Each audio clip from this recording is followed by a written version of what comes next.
Welcome, everyone. We're just going to take a minute to let everybody arrive.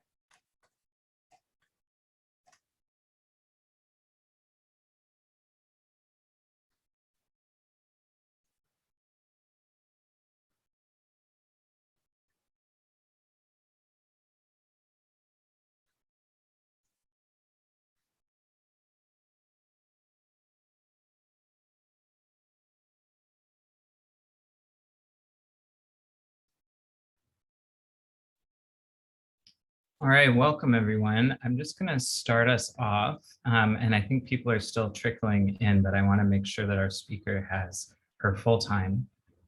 My name is Harper Keenan, and I'm an assistant professor in the Department of Curriculum and Pedagogy, where I also direct a number of programs through SOGI UBC, which seeks to transform educational environments to support self-determination surrounding gender and sexuality in schools. I want to begin by honoring the beautiful Musqueam lands and Coast Salish waters where UBC is situated.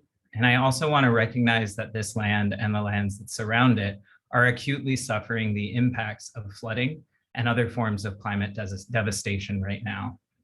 This cannot be separated from the impacts of colonialism, including the struggle over Wet'suwet'en land to the north of us, as they and their comrades fight to block the Coastal GasLink pipeline from invading the land they have stewarded since time immemorial, including the homes of Indigenous families, ancient forests, and salmon streams.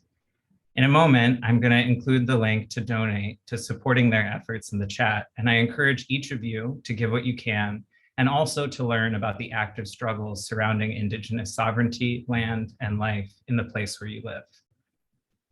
Now, it's my pleasure to introduce Dr. Reg De Silva, who's the Associate Dean for Equity and Strategic Programs at the UBC Faculty of Education. Thank you, Dr. Keenan. And thank you, everyone, for being here today. I'm Reg De Silva. I'm an Associate Professor of Teaching in the Department of Language and Literacy Education in the faculty, and currently in the role of Associate Dean, Equity and Strategic Programs. I'm honored to join you all today for this SOGI UBC Transformative Education Speaker Series event. My sincere gratitude and appreciation to Dr. Harper Keenan and his team for organizing this event. I know that transformative education is critically important in the times that we find ourselves right now. And so I'm heartened by SOGI UBC's efforts in raising awareness on sexual orientation and gender identity issues. And deepening this awareness is so vital to social change. So I know these speaker series are really very important and instrumental in doing that. I'm looking forward to today's session and to gaining insights on the experiences of Two-Spirit, queer and trans Indigenous youth and the role of education in their experiences. I want to also take this opportunity on behalf of the Faculty of Education to acknowledge the Robert Quatermain Professorship of Gender and Sexuality in Education held by Dr. Harper Keenan. This professorship is a result of a long-standing relationship between UBC and Dr. Robert Quatermain, who is deeply passionate about his commitment to sexual orientation and gender identity inclusive education. So the faculty is grateful to Dr. Quatermain for his generosity and commitment to this area of scholarship. I feel truly honored to welcome you to this session of the SOGI Transformative Education Speaker Series that features scholars, artists, and those working in SOGI education, racial justice, and a number of intersecting and related areas. So thank you again for taking the time to attend this session. I will hand it back to Dr. Keenan to introduce our speaker. So over to you, Harper. Great, thank you so much.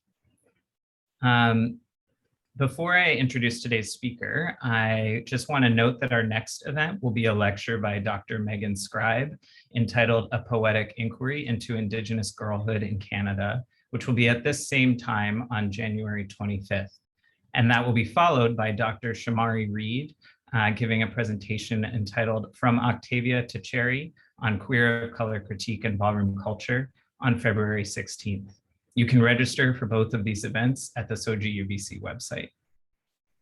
I also want to express my gratitude to the entire SOGI UBC team who has put this series together. I am very grateful to the Dean's Office, to the Office of Indigenous Education, and to the Teacher Education Office for their support of this speaker series, as well as to our ASL interpreter for ensuring greater access to our participants today. Finally, I want to thank each and every one of you watching this event for joining us, and to those providing support that may allow you to be here. Please note that following the lecture today, UBC doctoral student Lee Iskander will engage in a brief dialogue with our speaker, and then we'll take a few questions from the audience. And we'll close by sharing 3 winners of Marie's book, which we'll do through a raffle with all participants. So please be sure to stay until the end. Okay, now it's my honor to introduce today's speaker. Marie Laing is a queer writer, educator, and youth leader at the Native Youth Sexual Health Network. She is Kanyen'kehá Turtle Clan, and her family comes from 6 nations of the Grand River, as well as Ireland, Scotland, and South Africa. She earned her MA from the Department of Social Justice Education at the Ontario Institute for Studies in Education. Her first book, Urban Indigenous Youth Reframing Two-Spirit, published by Routledge in 2021, shares the findings of her master's thesis research, a series of conversations with fellow Two-Spirit, queer, and trans Indigenous young people in Toronto about the term Two-Spirit. She might share this, but it's also available as a zine at, I think, twospiritresearchzine.com, which I've used in the courses I've taught, and I find it to be a very valuable teaching resource. So please check that out too. Her teaching experiences range from running improvised theater workshops for high school students, to providing equity and anti-oppression training to nonprofits, to community-based initiatives bringing culturally relevant sexual health education to Indigenous youth. And with that, I'll pass it over to you, Marie. Thanks so much, Harper. Sego Zeowego. Greetings, everybody. It's really great to be here. I'm honored to be here speaking as a part of this series with so many really distinguished scholars. I love that Dr. Megan Scribe is going to be part of this series in January, because Megan and I know each other from our time at OISE, and her work is simply brilliant. So I'm going to start off by elaborating a little bit on Harper's introduction to say a little bit more about myself and where I grew up. And then I'm going to get into sharing a little bit about some of my findings from my master's thesis research, which, as Harper mentioned, I recently published a book containing the findings, but also published a zine.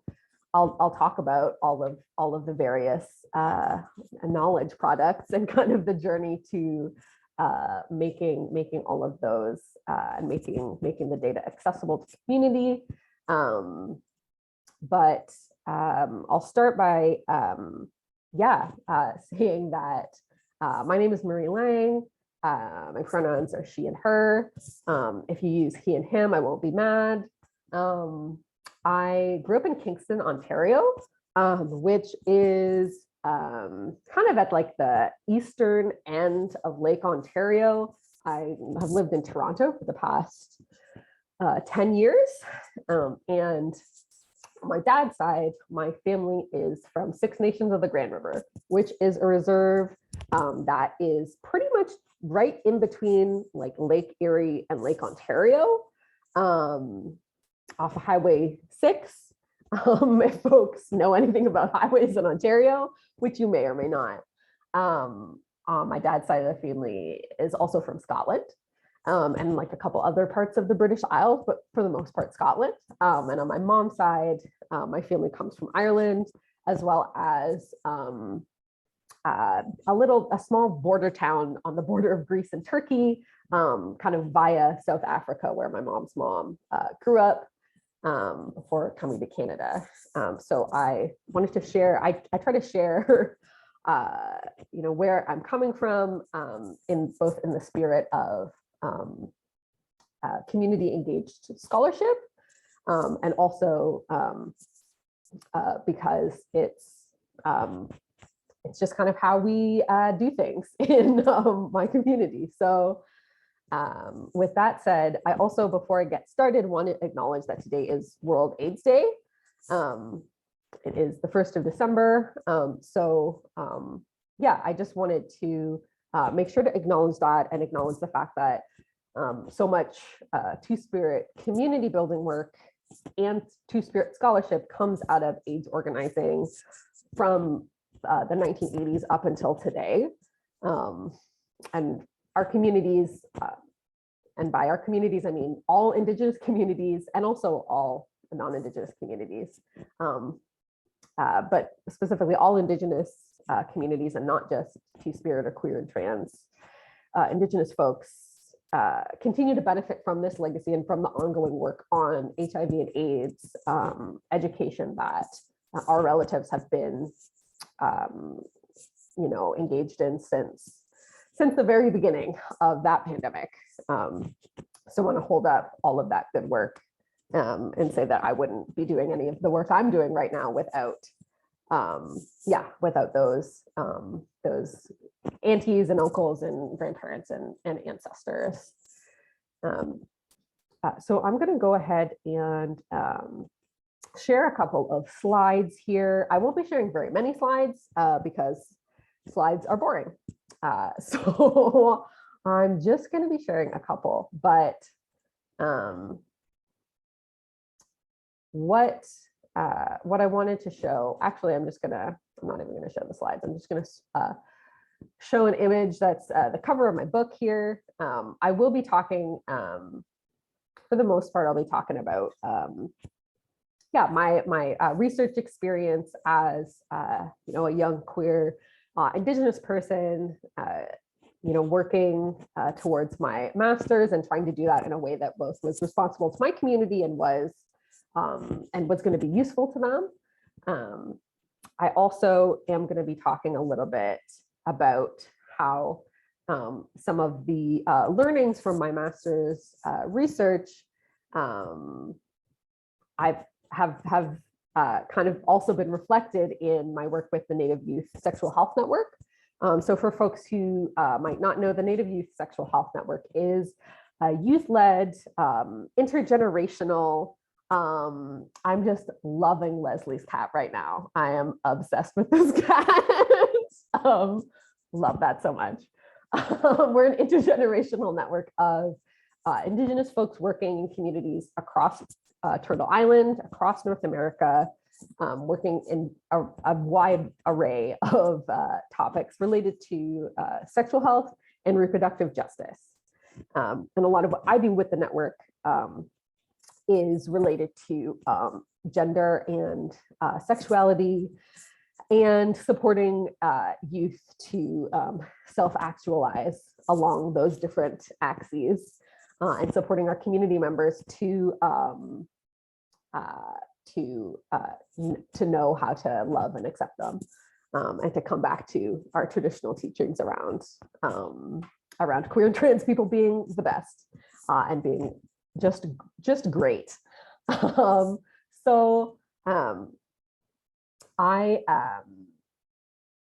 going to, I'll start off by talking a little bit about the book.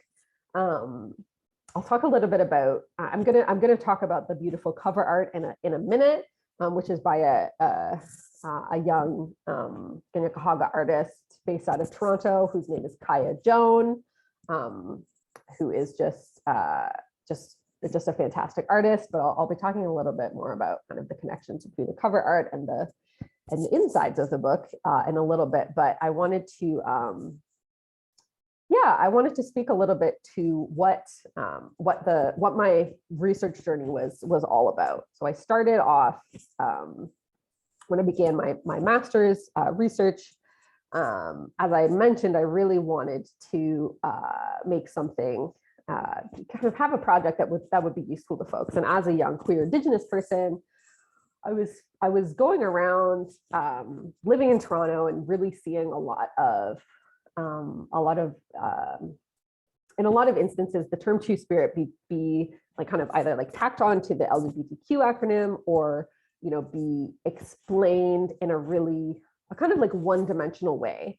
That for Indigenous folks and queer and trans and Two-Spirit Indigenous folks in the audience, we know that the term Two-Spirit is so expansive and has so much nuance and breadth and depth to it. And I was just feeling kind of frustrated about the ways in which it would be flattened. And so I wanted to use my time in grad school to make some type of a resource that would allow some of the like youth community voices of my peers and friends and folks in our community here in Toronto to kind of raise up some of those voices. And so in order to do that, the original research question that I brought to participants was, how do you understand the term Two-Spirit? And I chose that question because of its utility in the original political project of the work, which really was, providing us a citable document with the thoughts and words of trans and Two-Spirit and queer Indigenous young people that could be used to intervene on that singular literal definition of Two-Spirit. So that political project that I kind of started out with, it reflects a theory of change in which I am no longer invested in which I divested from. Over the course of the research, over the course of my master's research project, the theory of change that underpins the work shifted in response to the ways in which participants enacted refusal. And here I'm using refusal as it's theorized by Audra Simpson, particularly in her 2014 book, Mohawk Interruptus. Audra Simpson being a Mohawk anthropologist. She's from Kanyen'kehá, which is a community that is Kanyen'kehá community that's near Montreal. But she, for Simpson, ethnographic refusal is a position that's taken by researchers and communities that's animated by placing limits on what knowledge is shared with the academy, as well as the participants' redirection of the research process itself. So when I initially conceptualized this research project, the theory of change with which I was working was quite a typical and quite a colonial social science research approach. The theory of change, which is described quite beautifully in Eve Tuck and Kaywin Yang's 2014 book chapter called Our Words Refusing Research. That theory of change was to represent the authentic voices of dispossessed peoples, in this case, my peers, in order to bring to light the inequalities that underpin our dispossession and therefore, begin a process of redress. Again, seeking to offer the ways in which participants understand and use Two-Spirit in order to give pause to those individuals and organizations who are circulating that narrow literal definition, that one-note definition of the term. But during the research interviews, what happened is participants steered our conversations away from a definition of Two-Spirit and towards the things that they wanted to talk about within their own communities, about the political significance of the term Two-Spirit and the ways in which they're building community with fellow Two-Spirit, queer, and trans Indigenous people. And it was through these redirections that I came to understand that the ways in which cisgender, heterosexual people understand the term Two-Spirit, as narrow as those understandings might be, and as harmful as they sometimes are, those were not the biggest concern for participants. And instead, participants were focused on the ways in which they and their fellow trans, Two-Spirit, and queer Indigenous people build communities, do ceremony, and create livable futures together. This act is a refusal of the theory of change endemic in academic research. And that's a theory of change which seeks to remedy issues of social inequality through development of the white majority's knowledge of the other. That's the theory of change that's at work in a lot of academia, in the majority of academia. But this refusal that participants enacted, it also signals an investment in a theory of change that locates power and agency within trans, Two-Spirit, and queer Indigenous communities. So that was that shift for me was very significant in shifting from the kind of theory of change that is the default theory of change within the social sciences, at least, to the one that participants offered to me. And one thing that a lot of participants also noted was that many of them are frequently coerced into educating people who are outside of trans, Two-Spirit, and queer Indigenous communities on what Two-Spirit does and doesn't mean. So that can look like, being asked what exactly they're saying about themselves, like their lives or their bodies or their genders when they say they're Two-Spirit. And at other times it can look like being asked point blank what Two-Spirit means. And at other times, people make assumptions instead of asking questions. And one assumption that sometimes folks make around the term Two-Spirit is that everyone who is queer or trans or in the LGBTQ alphabet soup and Indigenous will identify as Two-Spirit, which is not true. And so that's why you'll keep hearing me use this term queer, trans, and Two-Spirit Indigenous peoples. My friend Teddy Surrett, who is a brilliant Anishinaabe thinker and facilitator, coined the term Q-tips, queer and trans Indigenous peoples, which I'm quite a fan of. Less of a mouthful, but that's why I'm going to continue to use more words instead of just Two-Spirit. But back to these assumptions that folks often make when the term Two-Spirit comes up. One participant in my research, I interviewed 10 other young queer, trans, and Two-Spirit Indigenous folks in Toronto. And one of the participants told me a story about how when they use Two-Spirit to identify in like non-queer Indigenous spaces, in mainstream Indigenous spaces, people often assume that they're saying that they are a cisgender gay person and totally miss that actually they're trying to tell other people about their gender. Because many people understand Two-Spirit as a term that only references sexuality, this particular participant is frequently misgendered even when they're using Two-Spirit as a way to talk about being non-binary. And then they're forced to explain details about their gender and their life to counter this erasure and try and make themselves understood.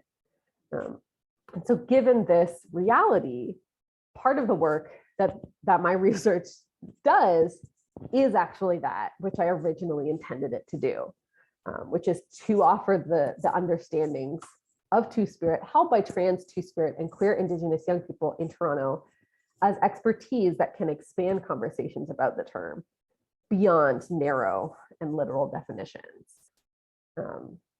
So it really is one of the big learnings for me in this work was very much growing the skill of being able to inhabit the both and, because I ended up writing when I was writing out my thesis and then writing out what became my book. I ended up writing to dual audiences. I ended up writing to, and in the text was like literally addressing readers who are non-Indigenous and readers who are Indigenous. because I was asked by participants to do some of that, some of those outward facing conversations and share specific information with folks when I'm doing this type of talk, but also was directed very clearly by participants as well that what we want to be talking about and where the change is going to happen is when Two-Spirit, trans and queer Indigenous people, especially young people, have a chance to come together and philosophize together and share our knowledge, share our skills, and build community together. That is where the change can happen. And that's a lesson that queer Indigenous people have been teaching each other and teaching non-queer Indigenous people and teaching non-Indigenous people for many, many years. I'm thinking back to all of the HIV and AIDS organizing, both that kind of foregrounded the coining of the term Two-Spirit in 1990, as well as all the folks on the ground today who are out there doing harm reduction work in our communities right now.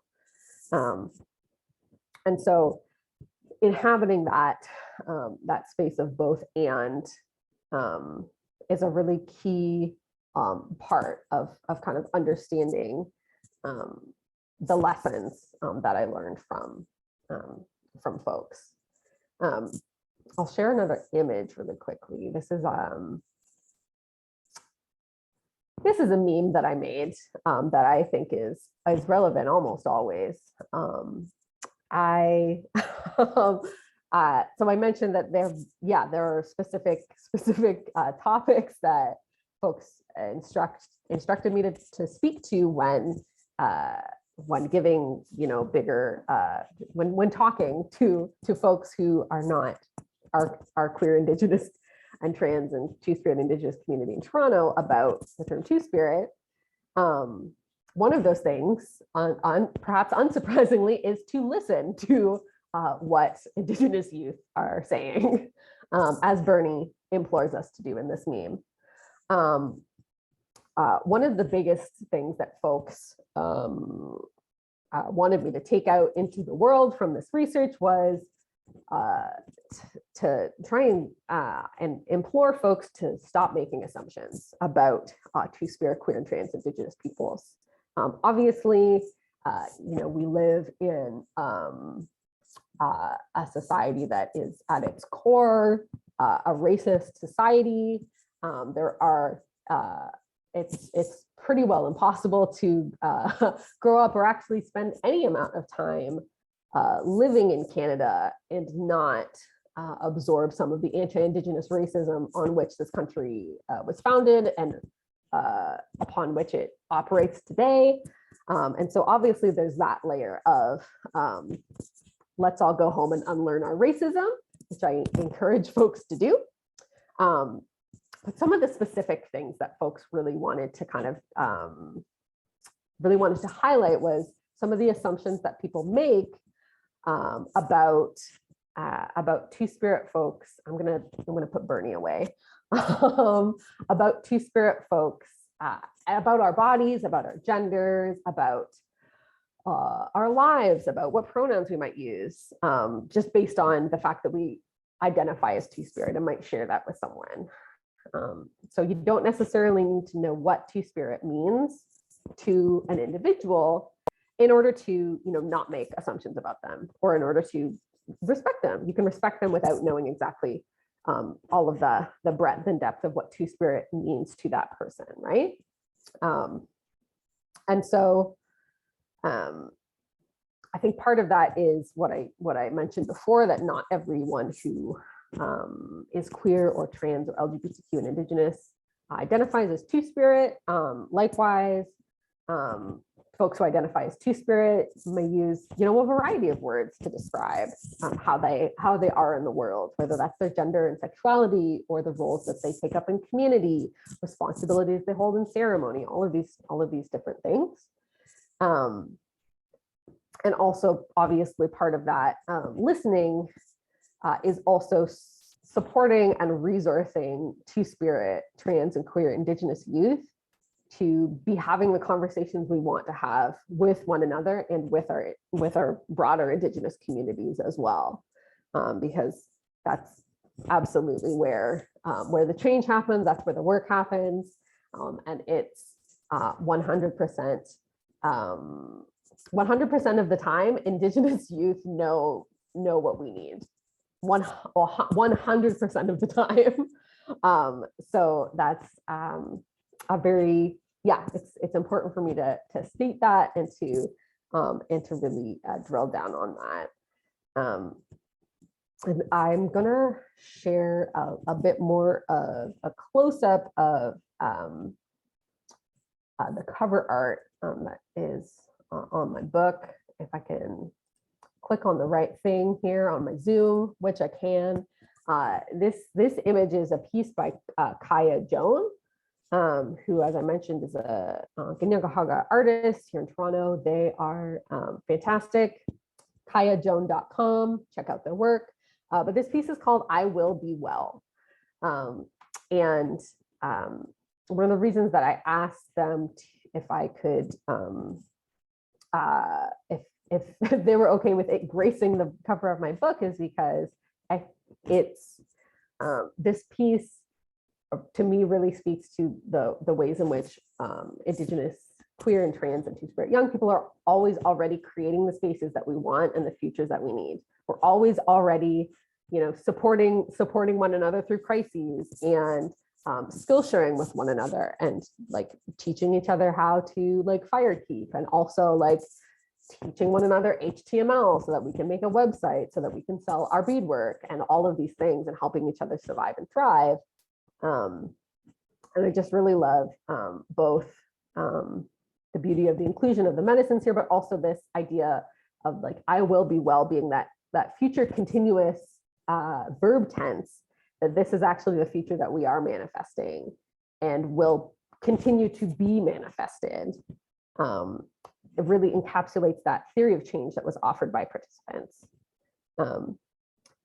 And a lot of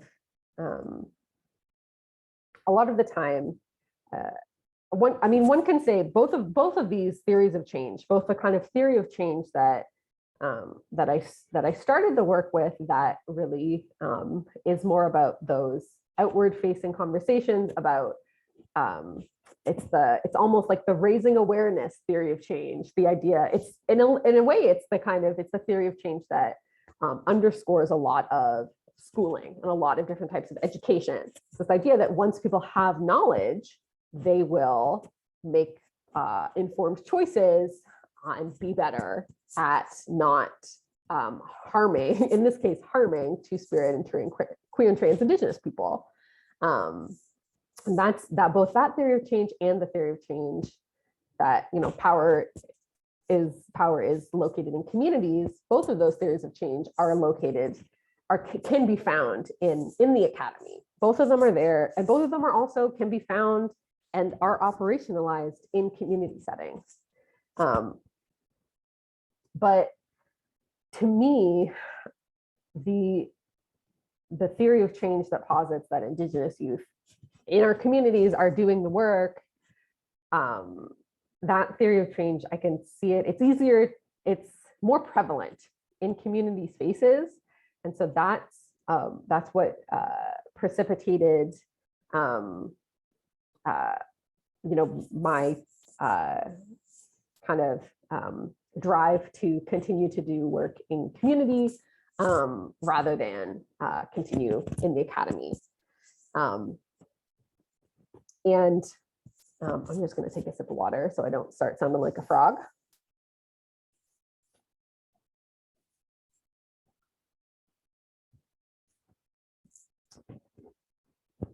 Yeah, one of the things that I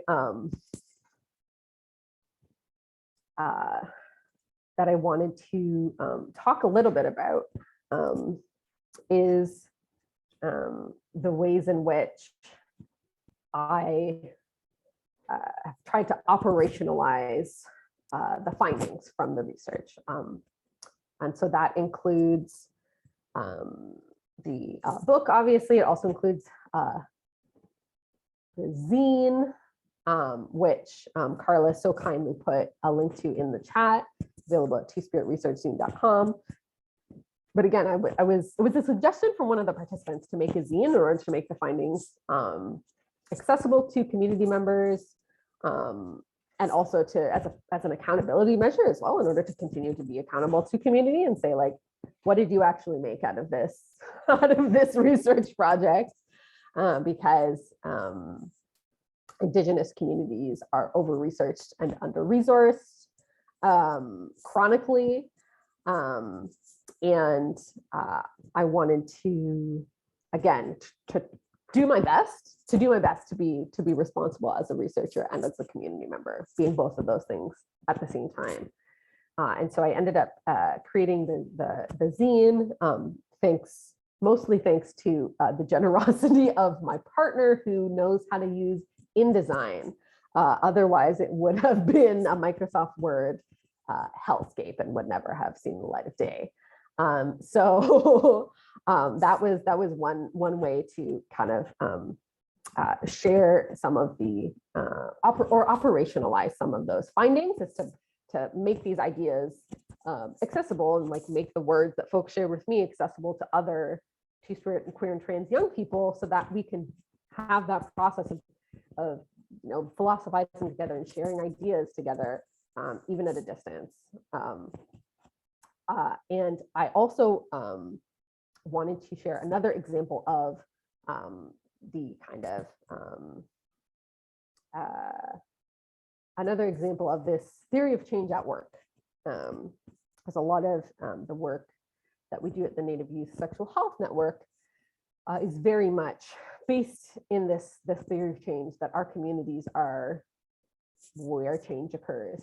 Peer support and lifting one another up, sharing skills, sharing knowledge is something that Indigenous folks have been doing since time immemorial. And it's really a lot of times in a lot of presentations that I do, and like other Indigenous folks in the crowd, I'm sure this is a question that if you have ever been in a space where you've presented to non-Indigenous people, we all get asked this question: what can we do? What do we do? What should we do? Lots of those variations on that theme. And this theory of change really posits that instead of asking what can we do,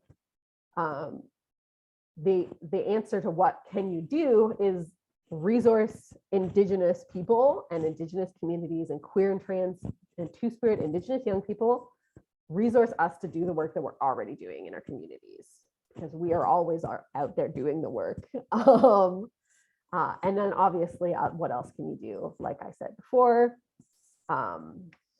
unlearn your own racism alongside your friends and family, have a little accountability group, have a little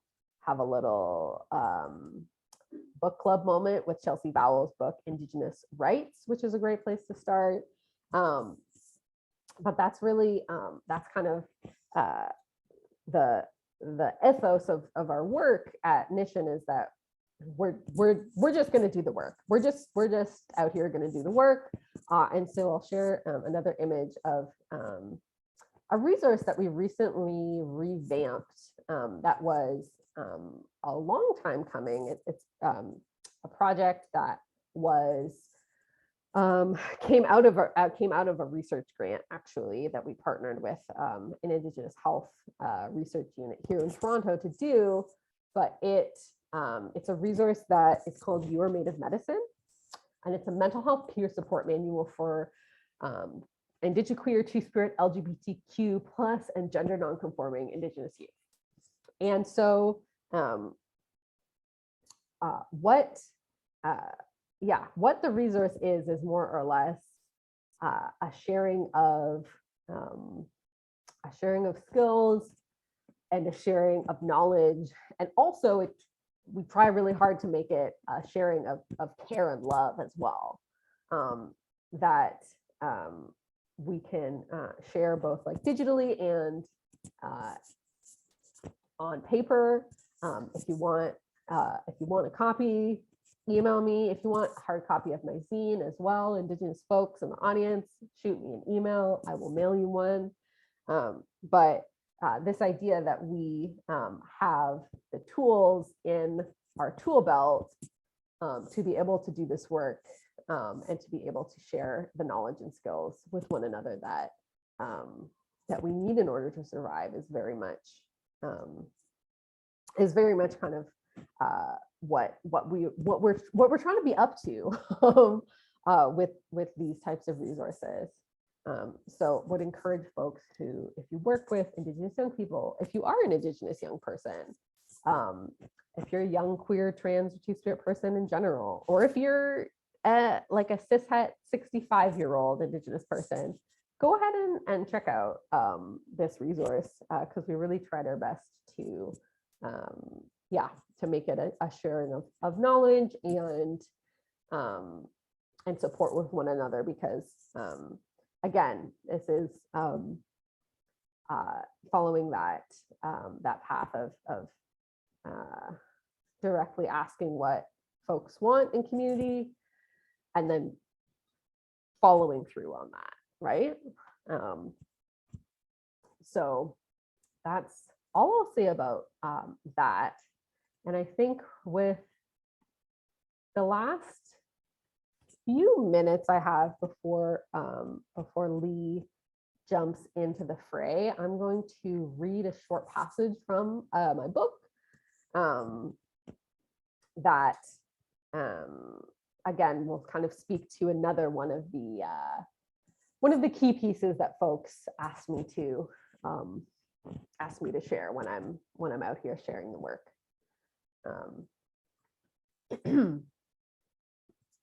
So although I'm not going to start there, I'm going to start one sentence later. Nailing it. Okay. Another one of the reasons behind the ubiquitous focus on pre-contact two-spirit roles within Indigenous communities is that for trans, queer, and two-spirit people, including myself, the idea that we had ancestors who looked and lived and loved like us is powerful and life-sustaining. As discussed earlier in the book, the idea that two-spirit people held highly honored roles in pre-contact Indigenous societies provides some trans, two-spirit, and queer Indigenous people with the knowledge that their lives have value, and that if their nations and communities once attended to that value, it can be so again in the future. A line of thought that's closely connected to this idea of specialness in pre-contact nations is the basic notion that gender and sexuality and the complexities therein, regardless of whether or not folks were held in high regard or were just ordinary community members, was present in all Indigenous societies before colonization. This idea of we were always here, this we were always here argument is frequently deployed by folks to argue for the right of trans, queer, and two-spirit Indigenous people to exist within our communities today. And it also has a similar emotional resonance as the idea that we're special. In my case, the idea that there were Haudenosaunee people who exceeded the gender binary in our pre-colonization communities provides me with solace on two levels. Knowing that my ancestors had hearts and spirits and bodies and feelings that look like my own, that they moved through the world in some of the same ways that I do, and that I'll be recognizable to them when we next meet. And that if queer, trans, and two-spirit people could exist harmoniously in our nations before, it is possible for that to be the case once more, both in the present and in the future. This idea that worlds are possible wherein two-spirit, trans, and queer Indigenous people are not facing violence every day. The idea that we were always here gives us hope. And that's an idea that was expressed by many participants.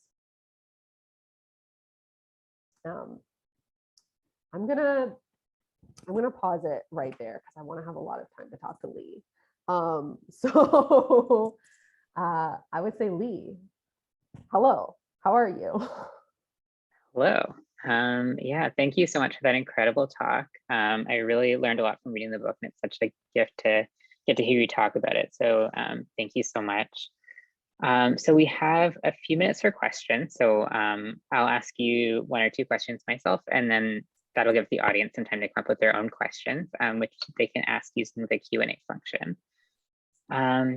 Yeah, so first I wanted to ask about your decision to work specifically with young people in this research. Can you talk more about choosing to work specifically with youth, and then how kind of working with youth shaped how you approach the research? Definitely. Yeah, thank you so much for that question. I was 24 when I started my master's degree, so a large part of it was that little bit of navel gazing that I think a lot of scholars do when we start out. We're trying to figure things out for ourselves. Another part of it was that youth make up a huge portion of Indigenous communities. Like we're a big segment of our communities, and we really, I mean, I can only ever speak for Haudenosaunee. I mean, I can't speak for Haudenosaunee people, but I can only ever speak from a Haudenosaunee perspective. And we're, I take it pretty seriously, the idea that like we have responsibilities to, like how it often gets termed in English is like the faces that have yet to emerge from the earth. So the coming generations, right? And so I really wanted to, I felt a strong desire to, you know, do right by younger folks. And so that was part of what was informing that choice. And in terms of how it impacted the work itself, I think that one of the things that really came out of it was trying to think of the right way to phrase it, just the irreverence, just the the badassery was very present, which I know it also would have been present with if I had spoken to Two-Spirit folks of all ages. But I would say that the courage to say exactly what they mean is a courage that a lot of young people in our communities have. And so I think that really was a big influence on the work as well. Yeah, thank you for that answer. So I wanted to ask you a question that would kind of give you an opportunity to kind of give a shout out to people whose work has been really influential for you. So I'm wondering if you could, if you know, folks are interested in kind of learning more about like Two-Spirit identity or like Indigenous young people, like what are some scholars or community members whose work has been influential or that you're really excited about that they should check out? Totally. I love this question. Thank you for asking it. One of my mentors, who I know has been part of this speaker series before, is Alex Wilson, who is a brilliant Cree scholar and whose work around Two-Spirit identity has really been foundational in both in the academy and in community. So her work is very important to me. I would also say that in terms of folks who have really, you know, made an impact on me, the works of Beth Brant, who was a queer Mohawk poet from Kanyen'kehá. Her works, she published a lot in the like 80s and 90s, and was really foundational in kind of the formation of a lot of, foundational in building a foundation and building a platform for Indigenous women's writing and queer Indigenous women's writing in particular. And I, as a queer Mohawk person, obviously have a lot of feelings that are about her poetry. I think that in terms of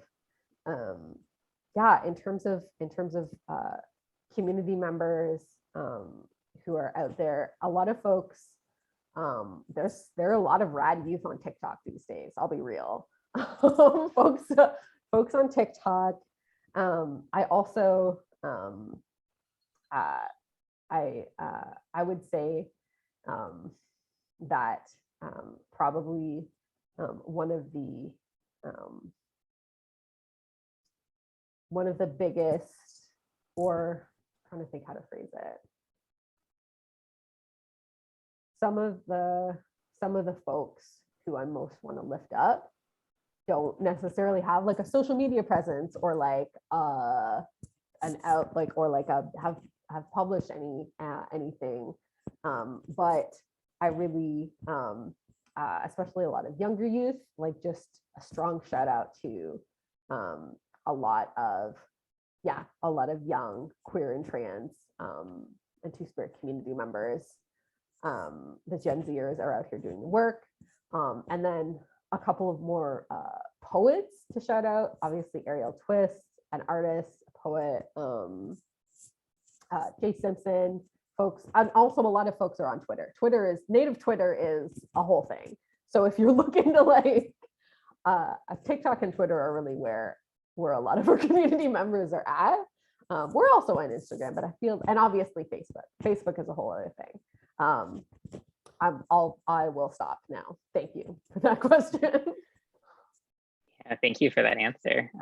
That's really awesome.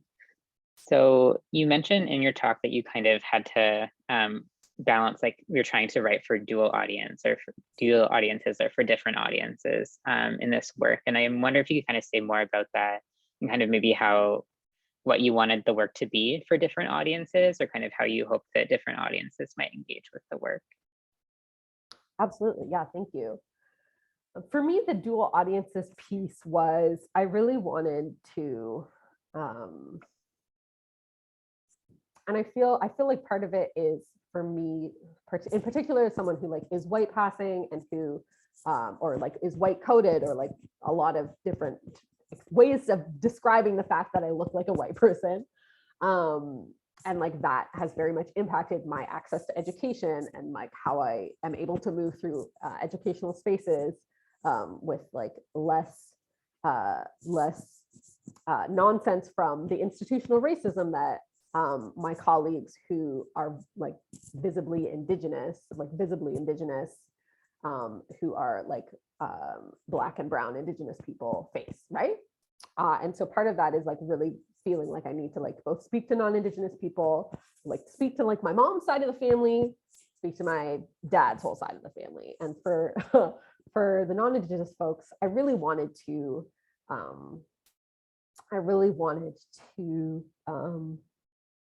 try to engage folks in a way.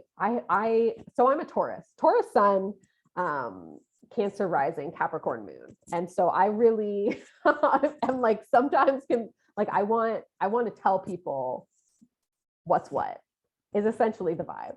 And so that's what I wanted to do in terms of addressing non-indigenous folks. And for indigenous community members, I really wanted to like offer them,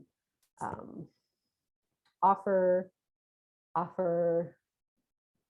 something that they could take whatever they wanted from. And if they want to say, hey, this is pretty much everything you've written is wrong, then that's awesome. And like, I very much welcome that. And if folks want to like build off of what I published and like, and if it, you know, helps in any way someone to be able to see themselves, you know, getting a degree that maybe they thought they would never be able to get. And that's something that I was really hopeful for as well. Great, thank you so much. So I think we're maybe still waiting for some questions for the audience. I'm just gonna check. We have a question from Kai Pyle. So Kai says, one thing about this book that I thought was amazing was that it was possibly the first book I ever read where I was excited to read the block quotes from the participants. I wonder if you would talk about methods you used to make it clear to the QT2S folks that you were talking to are capital T thinkers as much as any academic? Appreciate that question so much. And Kai Pyle is another person who I should shout out because I'm also a big fan of your work, Kai. So thank you so much for that question. And I was really mentored a lot by Eve Tuck at the University of Toronto. She was my supervisor for my master's, obviously brilliant Unanga scholar and thinker and writer. And so I was really had a great privilege in being mentored by her and the way that she learning about the way that she does research and a lot of the kind of how I thought about approaching the research as co-theorizing very much from Dr. Tuck's work. She's written about that quite a lot. And so that's very much came from. And so I really tried to take that up in the work as much as I could, and worked with participants to I kind of had a multi-step consent process. I asked, we had the consent forms, we had all of the university paperwork, but then also after I made the transcripts, I returned it to the participants to see if there's things they wanted to add, to take out, et cetera, so that I could put some of those, put the big old block quotes in the book. And so, yeah, I'm very thankful for that mentorship from Dr. Tuck in that way. Great, thank you. So I think that might be all our time for questions. But thank you so much. It's been so wonderful talking with you and getting to kind of hear more about your work. And I think I'm going to pass the mic back to Harper to raffle off some books. Great. Thank you so much, Marie, for such a rich and really world-building presentation. It was I'm very grateful for the opportunity to spend time with your thinking. So thank you. I do want to announce the winners of the raffle. I can't do a drum roll, but they are M. Farquhar Berry, Solon Dishaw, and Jenny Sperling. And we have all of your email addresses through your registration process. So we'll be reaching out to you so that we can order your book for you from Massey Books, which is an Indigenous run bookstore here in Vancouver. And we're really excited to get this book to you. Look for the email. Thank you again, Marie, and thank you to everyone. And we're looking forward to seeing all of you back for the next presentation in January. Please do register for that on the SOGI UBC website. Thank you so much.